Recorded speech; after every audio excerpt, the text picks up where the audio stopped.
No, it's not Christmas, but we want to give you a gift anyway. If you would like a free, that's right, free, no strings attached copy of our latest resource, Christian Liberty, simply visit wretched.org/liberty.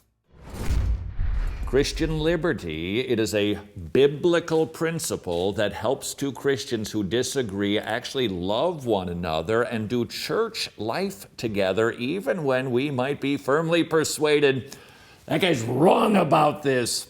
Pastor Ty Blackburn, the subject that we happen to have stumbled on, we've got a long list of church adiaphora, worship times. What kind of worship music do we have? Churches divide over things like that. What the pastor should wear, what the congregation should wear, how we do communion, modes of baptism, a lot of issues. This isn't being liberal, but the Bible isn't crystal clear on a lot of these issues. Brilliant, if you ask me, that God lets us work these things out through the centuries. We're not stuck in the 7th century like, some religions that Muhammad invented. We have Christian liberty because we're no longer under the law. Help me apply this doctrine. Let's just for yucks.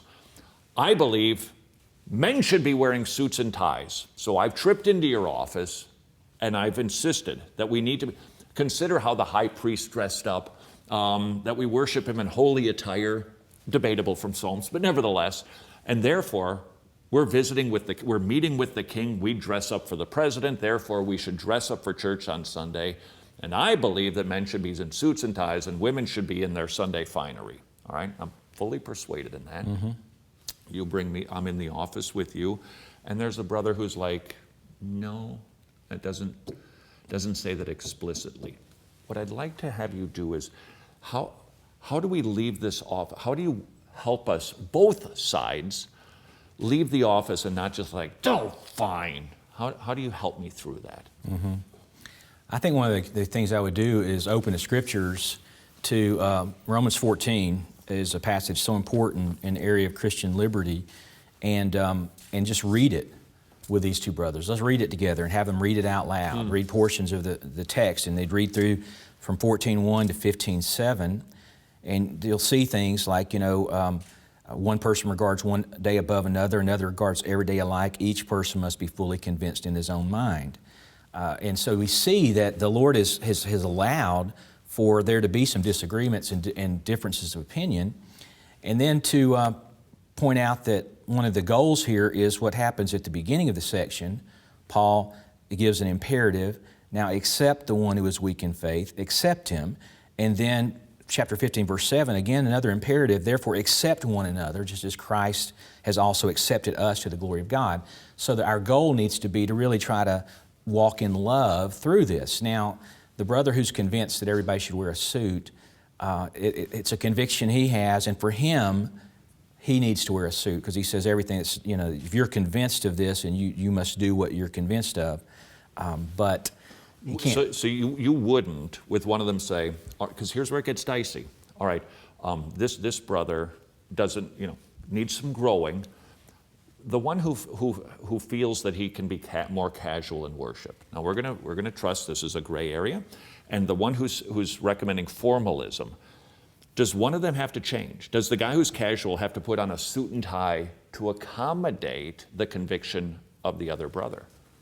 Well, I would encourage them both to do what this passage tells you to do, which is, okay, let's talk about. You may feel fine. One guy may feel fine wearing a suit and tie. I feel like he must. Another guy feels completely fine wearing flip-flops, for instance, which is pushing the other side of the envelope a little bit. But the issue is to take them to the Lord. They answer to the Lord for what they're doing. So what's your motivation in what you're doing?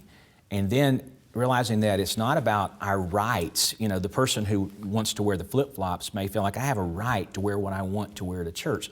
One of the things we have to watch out for is how the culture seeps into our thinking. We're not to be conformed to the world, but be transformed. Well, the world talks about rights. I have a right. You deserve. Biblically, that language is out of place. We don't have rights. We have responsibilities. I mean, when you come to Christ, you become His slave. You surrender everything. You deny yourself and you take up your cross. And so we should never be asserting rights. Now, we do have liberty, but the liberty should be exercised for the glory of God. whether you eat or drink, whatever you do all for the glory of God. So are you doing what you're doing for the glory of God? Now then, following right along that, so is it a part of your loving Christ that you're dressing the way you are? Okay, now you've got to love your brother. If you love God, you say you love God whom you have not seen, and you don't love your brother whom you have seen, you're a liar, John says in 1 John 4:19. So now let's walk that out. Part of loving is speaking the truth to my brother. I feel like he really has a blind spot here. He's being too cavalier in this area. And holiness is something we need to challenge, spur one another toward. So a brother feels like he's not being holy. Well, speak the truth to him, but do it in an attitude of love. Sometimes it's going to take someone some time to come along, even if I'm right on something and they're wrong. It's going to take time for God to lead them along. Am I going to love them through it? Continue to speak the truth, but love them through the process rather than judge them. Which I would say is the final imperative on our list, and that is really, when we're like this with one another, we're actually still commanded to love and not judge one another, which means if we are still acting like that in our hearts, we're actually sinning. And that should motivate us to be more thoughtful and loving toward our brother. The doctrine of Christian liberty, dangerous and beautiful, all at the same time, and eminently practical. Thank you, sir.